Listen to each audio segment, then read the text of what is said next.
Revisemos por favor que no hay audio.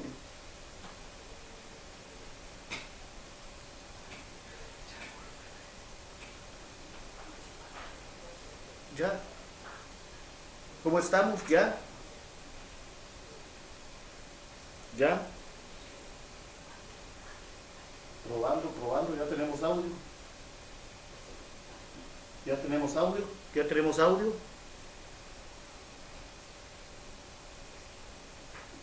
Un momento, hermanos, por favor, tenemos algún problema con el audio.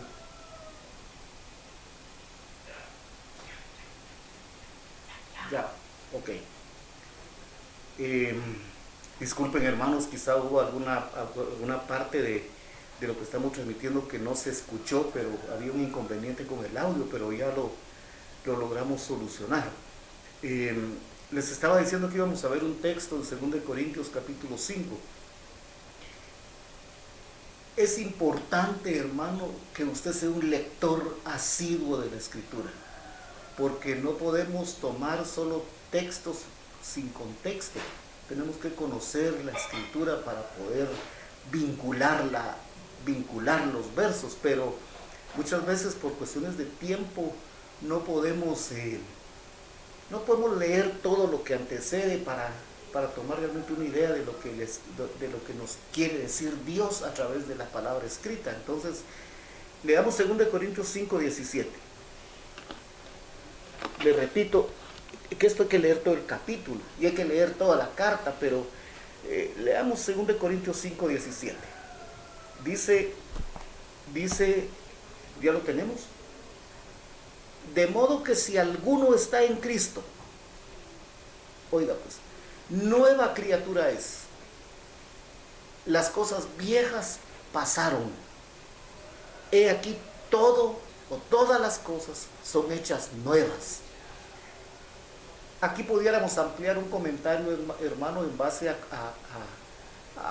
tema que hemos estado manejando. Recuérdense que usted y yo fuimos engendrados. Cuando aquí habla de una nueva criatura, está hablando de la criatura del ente espiritual que volvió a nacer por el engendramiento de la palabra. Recuérdese que hay un hombre natural que no puede entender las cosas que son del Espíritu de Dios, le son locura, porque estas cosas, dice, se han de discernir espiritualmente, es decir, la mente espiritual del nacido de nuevo es el que puede entender el misterio de la Escritura. Entonces dice aquí, de modo que si alguno está en Cristo, nueva criatura es. Esta nueva criatura, hermano, está desde su nacimiento concebida para desarrollar todos los atributos de Dios. Miremos, hay versos que los hemos estado viendo, pero lo importante aquí, hermano, es que usted los maneje, que los aprenda. Vamos a 2 de Pedro capítulo 1. 2 de Pedro capítulo 1, y vamos a leer el verso. Vuelvo a caer a lo mismo que le decía hace un rato. Vamos a ir de una vez al verso 2. Escuche, dice: gracia y paz os sean multiplicadas en el conocimiento de Dios y de nuestro Señor Jesucristo. Recuérdese, hermano, que ya hubo un pueblo que se extravió, que se perdió por falta de conocimiento. Estamos hablando de Oseas capítulo 6. Ya hubo un pueblo que se perdió por falta de conocimiento. Alguien podrá argumentar diciendo, pero eso es antiguo pacto, eso es Israel. Pero 1 Corintios 10 dice que todas las cosas que le acontecieron a esa nación quedaron escritas como ejemplo para nosotros, a quienes alcanzaron los tiempos finales, para que nosotros no cometamos los mismos errores. Entonces mire lo que dice aquí: gracia y paz os sean multiplicadas en el conocimiento de Dios y de nuestro Señor Jesucristo. Ahora mire el verso 3, dice: como todas las cosas que pertenecen a la vida y a la piedad nos han sido dadas por su divino poder. Es decir, Dios dio todo lo concerniente a la vida del reino, a las nuevas criaturas de las que hablamos en 2 Corintios 5:17. Dice: mediante el conocimiento de aquel que nos llamó por su gloria y excelencia. Ahora mire el verso 4, dice, por medio de las cuales nos ha dado preciosas y grandísimas promesas, para que por medio de ellas lleguemos a ser participantes de la naturaleza divina. Ese verso, se los he dicho a ustedes, siempre me ha gustado la traducción que hicieron en la Biblia textual, porque el verso en la Biblia textual dice, para que por medio de ellas lleguemos a ser consubstanciales, es decir, ser participantes de la sustancia, de la esencia de Dios. Entonces, hay atributos de Dios que están descritos en 2 Corintios 5, 3 al 11, que nosotros tenemos que desarrollar, hermano. Por ejemplo, Dios es un Dios que su naturaleza es un Dios misericordioso. Por eso es que por eso es que en Mateo capítulo 5, verso 7 dice, dichosos los misericordiosos, porque el misericordioso va a alcanzar misericordia. Regresemos a donde estábamos en 2 Corintios capítulo 5, estábamos en el verso 17, ¿se recuerda? Bueno, entonces dice que si alguno está en Cristo, nueva criatura es. Oiga pues, las cosas viejas pasaron y todas las cosas están siendo hechas nuevas.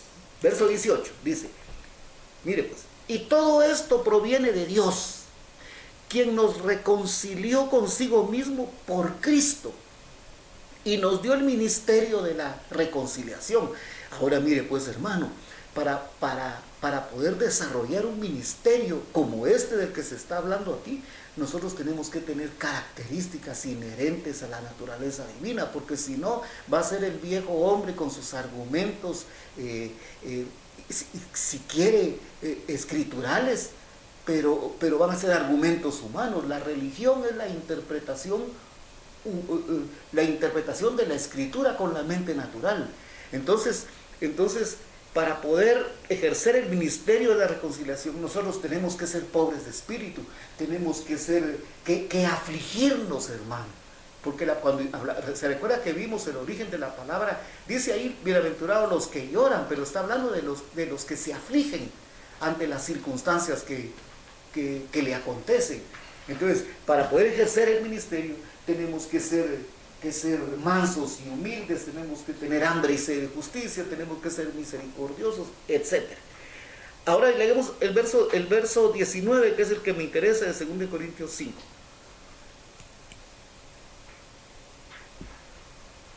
Dice, que Dios estaba en Cristo. Oiga esto, que Dios estaba en Cristo, reconciliando consigo al mundo. No pierda de vista lo que acabamos de decir. Dios estaba en Cristo, reconciliando consigo al mundo, no tomándole en cuenta a los hombres sus pecados, y nos encargó a nosotros, ministerios primarios, la palabra de la reconciliación. Así que, verso 20, somos embajadores en nombre de Cristo. Oiga, como si Dios rogase por medio de nosotros, os rogamos en nombre de Cristo, reconciliémonos con Dios. Mire el verso 21. Al que no conoció pecado, recuérdese que en Mateo 5, 6 habla de que van a ser bienaventurados, van a ser doblemente felices los que tienen hambre y sed de justicia. Recuérdese que estamos hablando de la justicia del reino. Entonces dice el 5:21, al que no conoció pecado, por nosotros lo hizo pecado. Mire pues, para que nosotros fuésemos hechos justicia de Dios en él. Mire, hermano, ese verso muchas veces se sale de la comprensión humana, y quizá esta Biblia Reina Valera 60 no nos transmite todo así sentí yo, que esta versión probablemente no nos transmita todo el valor literario que tiene, que se quiso decir. Miremos, Jonathan, la Biblia, ese mismo verso 5:21 en la Biblia Dios habla hoy, Biblia de HH. Oiga pues, dice, Cristo no cometió pecado.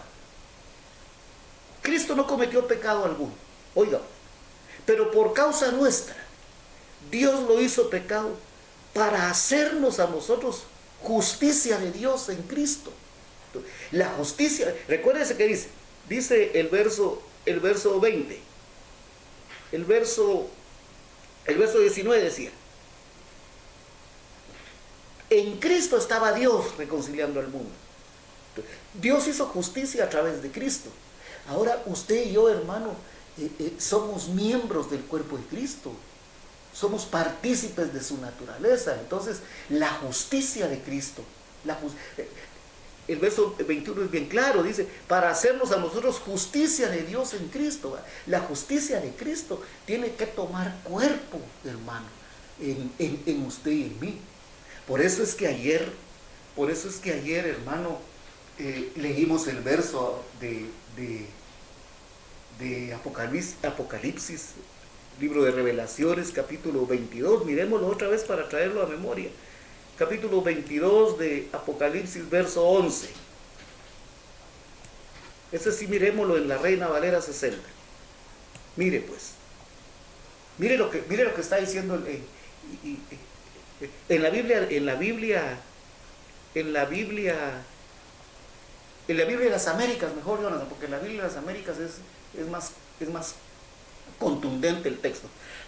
Dice el 22:11 de Apocalipsis, que el injusto siga haciendo injusticias, que el impuro siga siendo impuro, que el justo, oiga, hermano, porque aquí está hablando de la conducta en la que tenemos que ejercitarnos usted y yo. Dice que el justo, recuérdese que Romanos 5:1 dice que usted y yo ya fuimos declarados absueltos de culpa por medio de Jesucristo. Dice el verso como lo conocemos, Reina Valera 60 dice, justificados pues por la fe, tenemos paz para con Dios por medio de nuestro Señor Jesucristo. Ese verso también se lo he dicho un montón de veces, a mí me gusta la Biblia textual, porque la Biblia textual dice que nosotros fuimos declarados justos por la fe que tenemos ante Dios mediante nuestro Señor Jesucristo. Es decir, fuimos declarados absueltos de toda culpa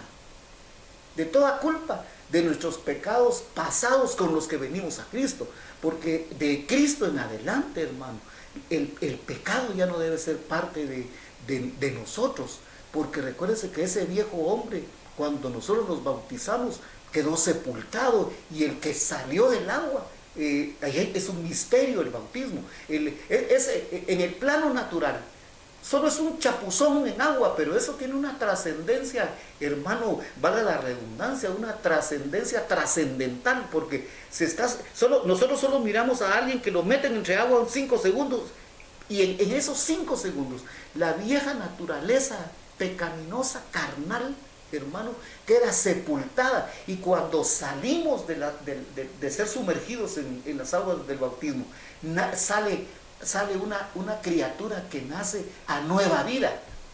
Entonces mire lo que dice 22:11 de Apocalipsis, que el injusto siga haciendo injusticias, que el impuro siga siendo impuro, que el justo siga practicando la justicia, ¿va? La justicia que practicó Cristo durante su ministerio terrenal entre los hombres es la justicia, hermano, que nosotros tenemos que practicar, ¿verdad? Bueno, sigamos pues. Tal vez ese verso, si nos da tiempo, lo podemos ver. Yo creo que sí, ¿verdad? Lo podemos ver perdón, hermanos, estoy hablando de 5:21 de 2 de Corintios. Lo podemos ver tal vez la versión más clara que hay de ese verso es la Biblia Martín Nieto. Dice, al que no conoció pecado, MN, a decir por ahí, SBNN, Santa Biblia Martín Nieto, dice, al que no conoció pecado, le hizo pecado en lugar nuestro, para que nosotros seamos en él justicia de Dios. Este es el programa, hermano, que Dios diseñó, porque recuérdense que estuvimos un tiempo en aquellos versos.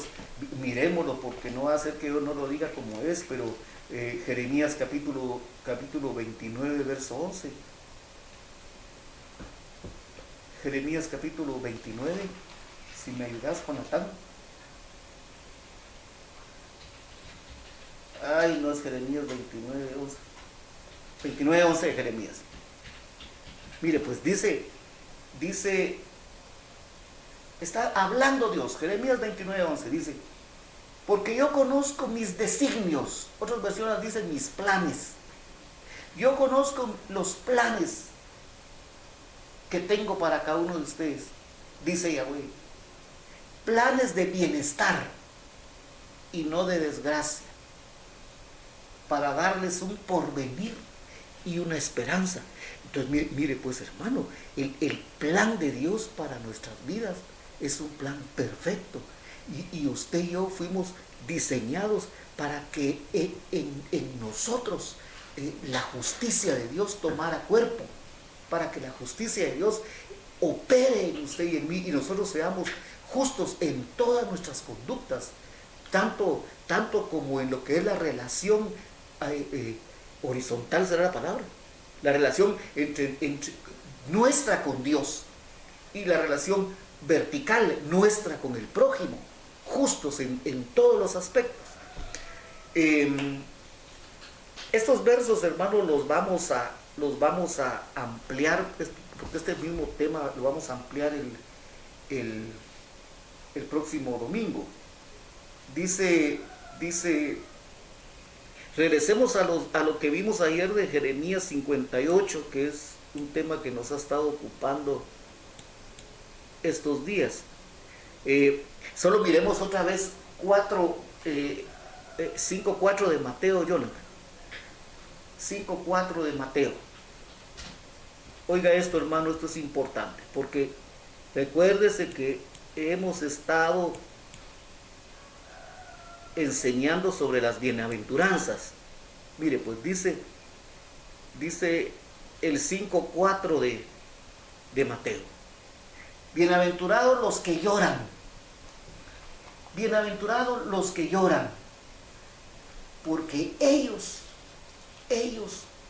recibirán consolación. Y fíjese, hermano, que me encontré un verso bien interesante. Porque bienaventurados los que lloran, ¿verdad? Pero los que lloran, ¿por qué? Los que lloran, ¿por qué? No lloran porque se quedaron sin trabajo, o porque están enfermos, o porque, ¿qué le digo? Dichosos los que lloran, pero los que lloran, ¿por qué? Porque se divorciaron, porque bienaventurados los que lloran, los que se afligen, pero ¿por qué? Mire este texto. Vamos a ir a Eclesiastés capítulo 4.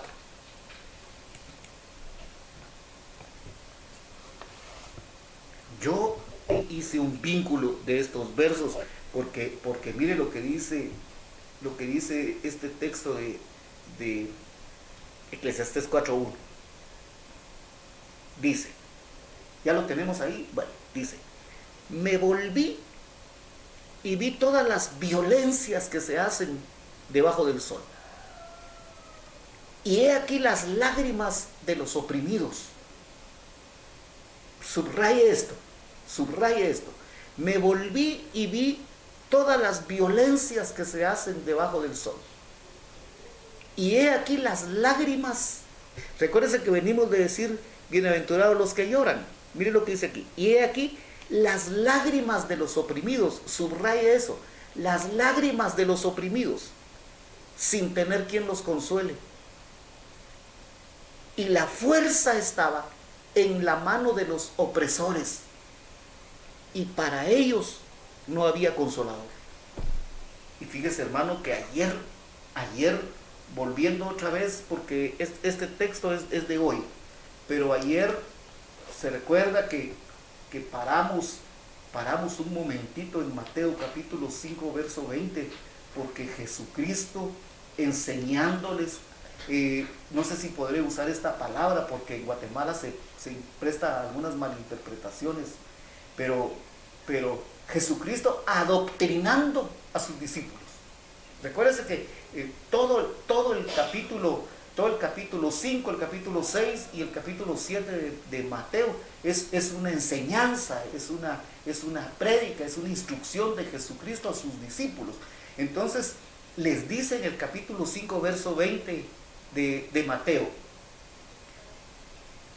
porque les digo que si vuestra justicia, mire pues, porque les digo que si vuestra justicia no es mayor que la de los escribas y fariseos, de ningún modo entraréis en el reino de los cielos. Hablando Jesucristo a sus discípulos. Hablando Jesucristo a sus discípulos. Si la justicia de ustedes no supera la de los escribas y fariseos, de ninguna manera entrarán al reino de los cielos. ¿Y qué es la justicia? La justicia, hermano, es sujetarnos nosotros a la instrucción de la Escritura y hacer lo que tenemos que hacer a la luz de la palabra. Entonces, mire lo que leímos aquí. Me volví y vi todas las violencias que se hacen debajo del sol, y aquí las lágrimas de los oprimidos, ¿verdad? Los que lloran, de Mateo 5:4. Y vimos ayer este verso, mire pues, Mateo 5:23, dice: por lo tanto, ayer explicamos algo que usted sabe, que cuando dice por lo tanto, es porque se está estableciendo un decreto. Dice, por lo tanto, si estás presentando tu ofrenda en el altar, y ahí te recuerdas que tu hermano tiene algo contra ti, deja ahí tu ofrenda y reconcíliate primero con tu hermano, y luego regresa y presenta tu ofrenda. Y fíjese, hermano, que ayer decíamos algo, ¿verdad? Porque nuestro corazón perverso y engañoso nunca va a reconocer que nosotros cometemos errores, que nosotros hablamos, que nosotros hacemos tantas cosas, hermano, que pueden provocar molestia en terceras personas, ¿verdad? Y después seguimos como que sin nada. Y hay una exhortación aquí. Dice que si traes tu ofrenda al altar y estando ahí te recuerdas que tu hermano tiene algo contra ti, ¿verdad? Yo nunca hago nada. Aquel es el que tiene contra mí. Pero tenemos que escudriñar nuestro corazón, hermano, porque recuérdense que leímos en Eclesiastés que hay lágrimas de oprimidos. Vamos a Isaías 58. Porque mire, pues, Isaías 58 es una fotografía del religioso. Y cuando digo religioso, usted póngale el apellido que quiera. Pero yo puedo tener actos de apariencia religiosa. Por eso en Mateo 6:1, otra vez Jesucristo hablando con sus discípulos les dice: cuídense de no practicar su justicia delante de los hombres para ser vistos por ellos. Solo una práctica religiosa externa. Por eso es que mire el capítulo 58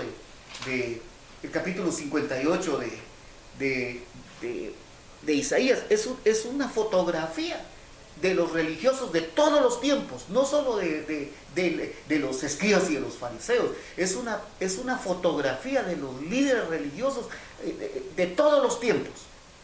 Porque la religión, la interpretación escritural sin la inspiración del Espíritu Santo es letra muerta. Dice el apóstol Pablo, me parece, dice: la letra mata, el Espíritu es el que da vida. Entonces mire lo que dice Isaías 58. Clama a voz en cuello, no te detengas, alza tu voz como una trompeta, denuncia a mi pueblo su rebelión. No está diciendo ve a predicarles a los ¿cómo se llaman todas esas naciones de alrededor? ¿Se recuerda usted? A los babilonios, ni a los medopersas, ni a los griegos. Dice: a mi pueblo, anúnciale a mi pueblo su rebelión, a la casa de Jacob sus pecados. Mire, pues dice el verso 2: que me buscan de día en día y muestran deseos de conocer mis caminos, como que fueran un pueblo que practica la justicia. Muchas veces, hermano, nosotros no nos ejercitamos en la justicia de Dios. en la justicia del reino, pero nuestra apariencia exterior de religiosidad, hermano, impacta a las personas, ¿verdad? Porque caminamos hasta con el modito así muy, muy pasivos y hablamos, pero a veces como somos en nuestra casa, hermano, mire lo que sigue diciendo el verso, como un pueblo que practicara la justicia y que no abandonara la ley. Recuerden que la palabra ley, la palabra Torah quiere decir instrucción, y que no abandonaran la palabra. Dice, me piden ordenanzas de justicia, se complacen en la cercanía de Elohim, pero dicen, ¿para qué ayunar si mi caso nos haces? ¿Para qué afligir nuestras almas si no te enteras?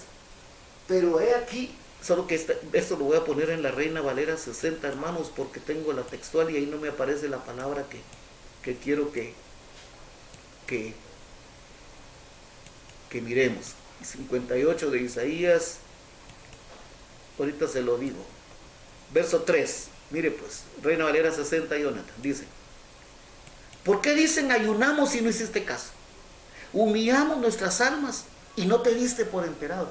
Mire, hermano, yo aquí me atrevería a ver cierta insolencia de seres tan pequeños como somos los humanos, altercando con Dios, ¿verdad? Diciéndole, nos humillamos por gusto, nos afligimos y oramos por gusto, si mi caso nos haces. Y mire lo que sigue diciendo el verso. He aquí que en el día de vuestro ayuno, fíjese, hermano, que yo estaba haciendo algunas indagaciones sobre el ayuno en Israel, y originalmente el pueblo de Israel proclamaba ayunos cuando estaban ellos por alguna circunstancia siendo asediados por algún ejército enemigo, o cuando se avecinaba alguna calamidad.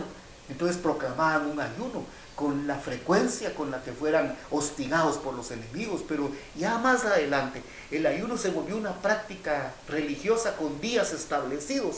Mire, pues dice, por eso es que les dice, he aquí que en el día de vuestro ayuno, en el día del ayuno que ellos implantaron, dice, en el día de vuestro ayuno, buscáis vuestro propio gusto, pero oprimís a vuestros trabajadores.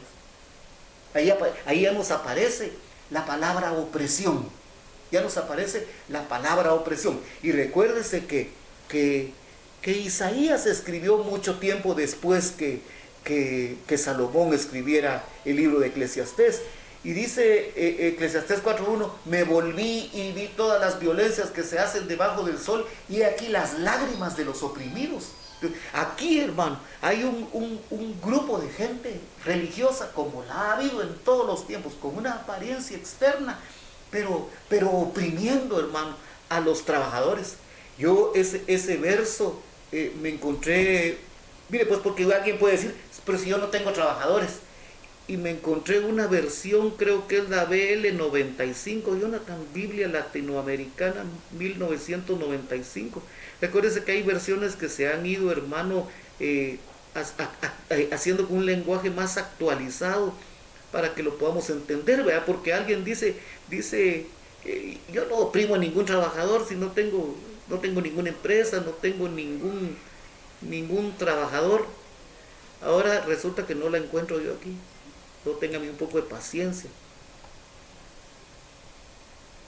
Dice esta Biblia, la Biblia al día, quédate tú ahí en la latinoamericana, dice, pero el día en que vosotros ayunás, hacéis negocios.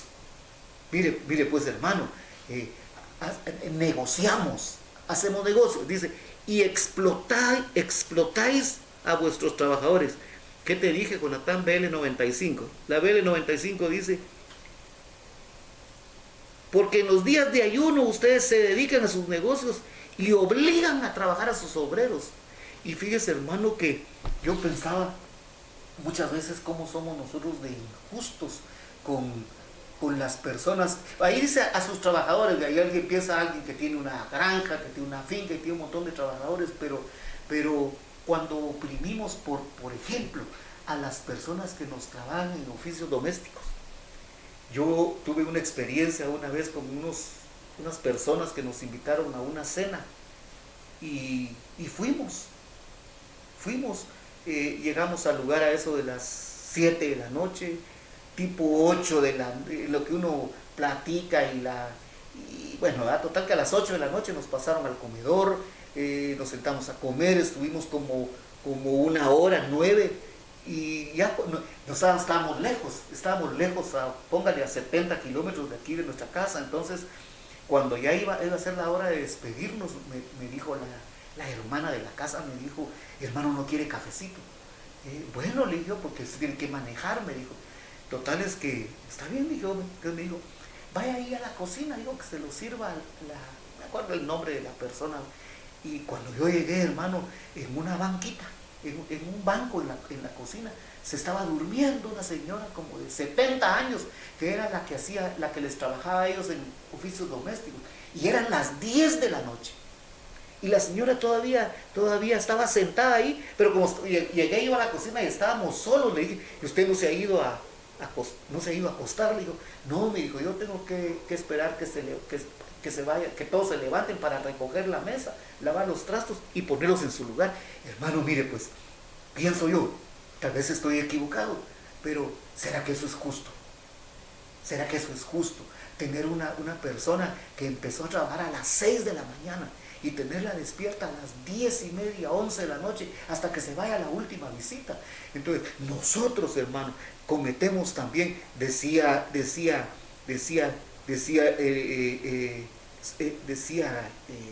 el escritor de Eclesiastés, he visto las violencias que se hacen debajo del sol y he aquí las lágrimas de los oprimidos, como decía el hermano que nos enseñó aquí en Monte Jericim el día miércoles, me parece.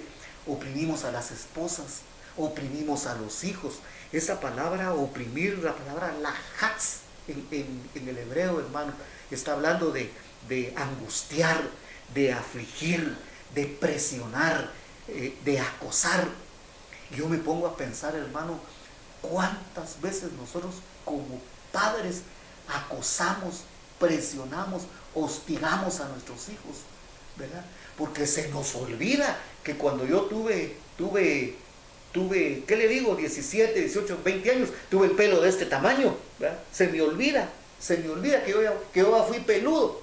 Pero como ahora soy evangélico, me dejo, hermano, llevar por la presión social, ¿verdad? Cuando digo presión social, muchas veces aún dentro de la congregación, y agarramos a los patojos, ¿verdad? Se vuelve el pelo, y que por aquí y por allá. Hermano, mire, pues aquí, oh Dios es el que hace la obra en el corazón de cada uno. O estamos, hermano, cayendo en lo que cayeron estos pueblos, mire. Tampoco es para que crea el muchacho, porque mire, pues, hermano, que hay unas cosas bien interesantes que no nos va a dar tiempo a ver. Las vamos a seguir viendo. Pero la cosa es que nosotros nos podemos constituir en opresores, ¿ya? Entonces, viene el día de Santa Cena, viene el día de estar en el culto, y al momento de presentarme yo como ofrenda a Dios, me recuerdo que mi patojo tiene algo contra mí, ¿verdad? De una semana de no hablarme porque le corté el pelo. Ahora vengo yo, hermano, yo no hice nada, yo soy inocente, ¿verdad? Pero yo fui el que provoqué la rencilla, yo fui el que provoqué el problema con mis actitudes, hermano, de injusticia. Dios nos tiene que dar sabiduría, tiene que ser el Espíritu Santo el que nos guíe. Y fíjese que hay versos tremendos de la Escritura. Miremos Jeremías 21:8. Jonathan, ¿cómo estamos de tiempo?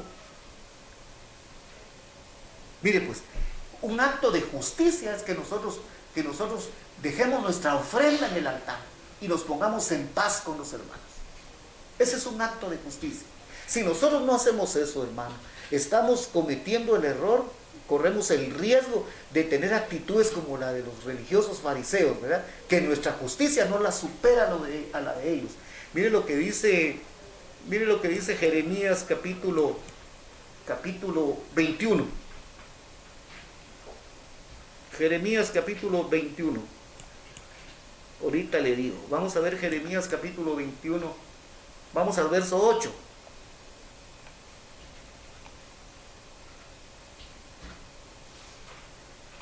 Mire, pues. Solo vamos a ir entresacando unos textos así, porque si no se nos va mucho tiempo. 21:8 de Jeremías. Y a este pueblo le dirás: Así ha dicho Yahweh. Recuérdense que este pueblo, hermano, es un pueblo donde se cometía todo tipo de violencias y todo tipo de opresiones. Mire pues, y a este pueblo dirás, así ha dicho Yahweh, he aquí pongo delante de vosotros camino de vida y camino de muerte. El que quedare en esta ciudad morirá a espada, de hambre o de pestilencia. Mas el que saliere y se pasare a los caldeos que los tienen sitiados, vivirá y su vida le será por despojo. Vamos hasta el verso 11. Y a la casa del rey de Judá dirás, oíd palabra de Yahweh. Oiga pues hermano, verso 12. Casa de David, así dijo Yahweh. Oiga esto, hermano. Haced de mañana juicio. Si este verso, hermano, lo miramos en la Biblia de las Américas, dice, practiquen justicia cada mañana. Mire pues, cada mañana practiquen la justicia y libren al oprimido, al afligido, de mano del opresor, para que mi ira no salga como fuego y se encienda, y no haya quien lo apague por la maldad de vuestras obras. Mire pues hermano, ser nosotros opresores son obras de maldad que Dios no avala. Conductas, hermano, que a todas luces son desagradables delante de Dios. Por eso es que hay mucha gente que, hermano, que le pregunta a uno, miren pastor, ¿y por qué a mí cómo me cuesta orar? ¿Por qué oro 2 minutos, 5 minutos y estoy bostezando y me da sueño? Porque hay muchas horas, habemos muchos, hermano, que muchas veces tenemos estorbos para orar. Porque hermano, estamos hablando de las lágrimas de los oprimidos. Estamos hablando de bienaventurados los que lloran, los que están afligidos, ¿verdad? Pero afligidos porque hay una opresión que muchas veces pude haber sido yo el que la ocasioné. Entonces dice, haced justicia, haced justicia. Tengo que ejercitarme en una justicia, hermano, que tiene que superar la justicia de los religiosos. Dice el texto en Mateo 5:20, si vuestra justicia no es superior a la de los escribas y fariseos, de ningún modo, no hay forma, hermano, de entrar al reino de los cielos. Vamos cerrando la idea porque el tiempo es muy corto. Dice, haced de mañana juicio y librad al oprimido de mano del opresor. De mano del opresor. Mire pues, yo puedo ser un opresor. Miremos unos versos ahora. Vamos a Santiago. Vamos a Santiago capítulo 2, John.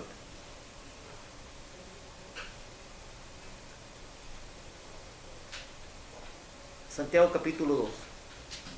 Vamos a leer el verso 5 y el verso 6.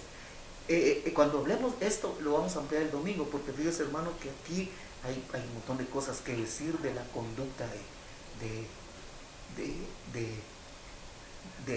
los líderes de Israel. Cuando hablamos de liderazgos en Israel, estamos hablando de reyes, de profetas y de sacerdotes. Mire pues, capítulo 2 de Santiago, dice el verso 5. Hermanos míos amados, 2:5 de Santiago, oíd, ¿no ha elegido Dios a los pobres de este mundo para que sean ricos en fe y herederos del reino que ha prometido a los que le aman?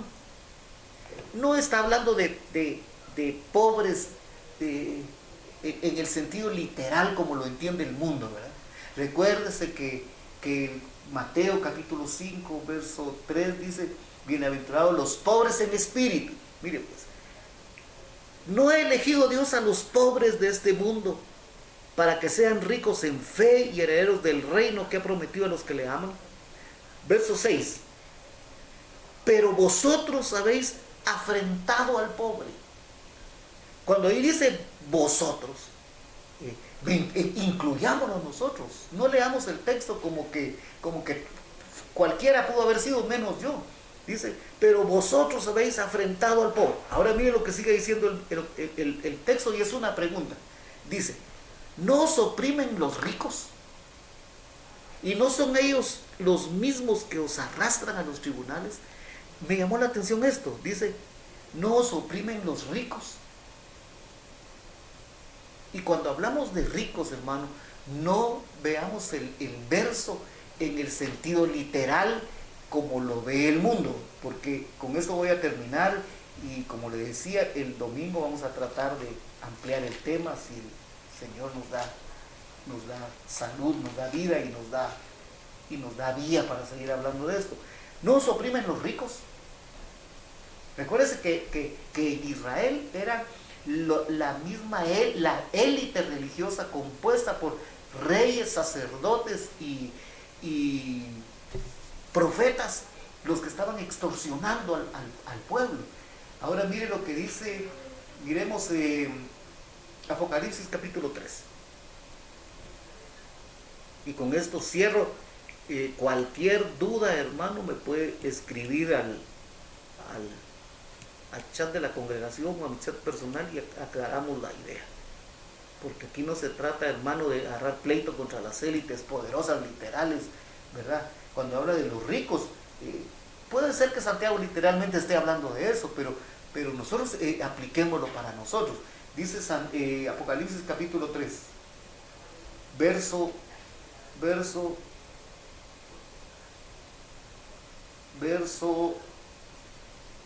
14.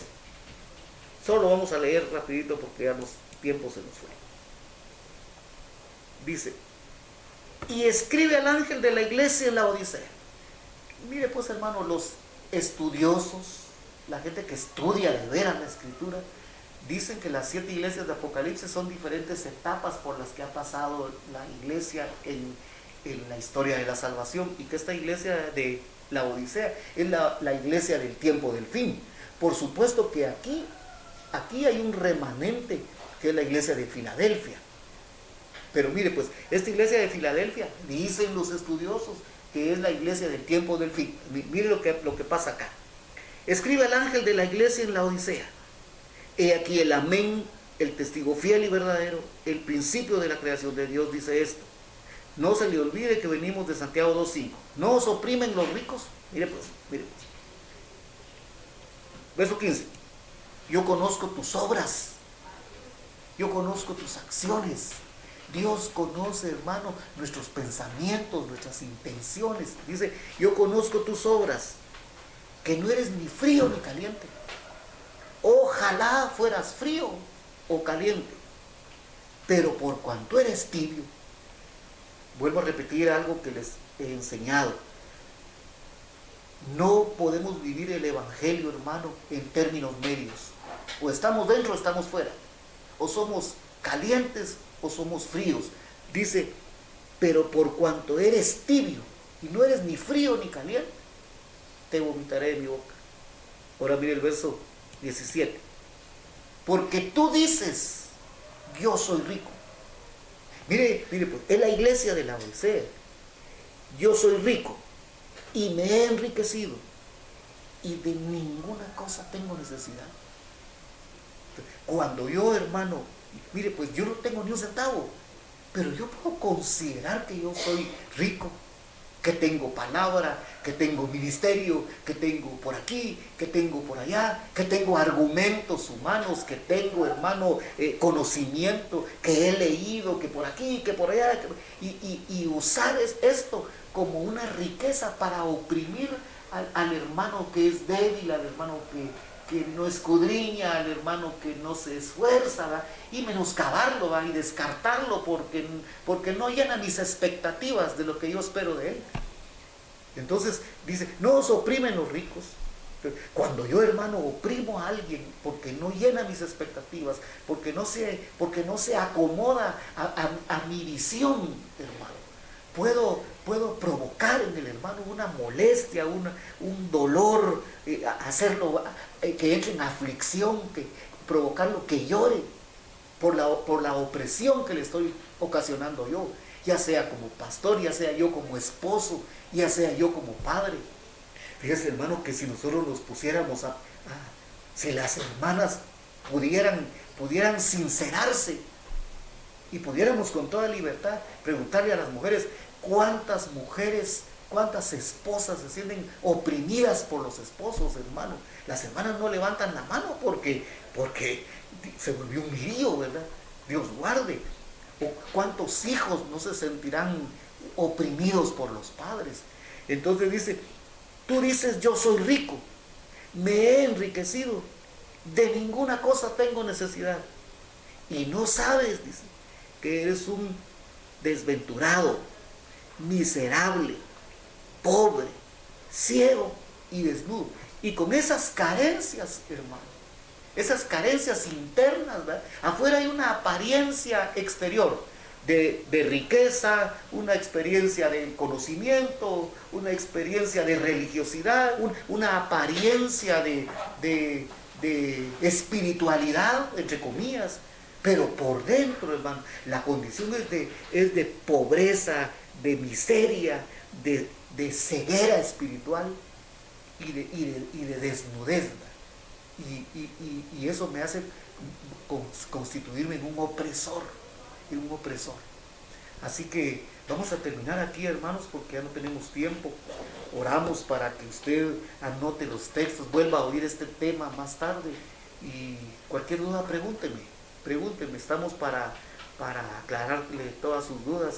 Hay otras maneras de oprimir, hermano, que si nos da tiempo las vamos a ver el domingo, las seguimos viendo la próxima semana.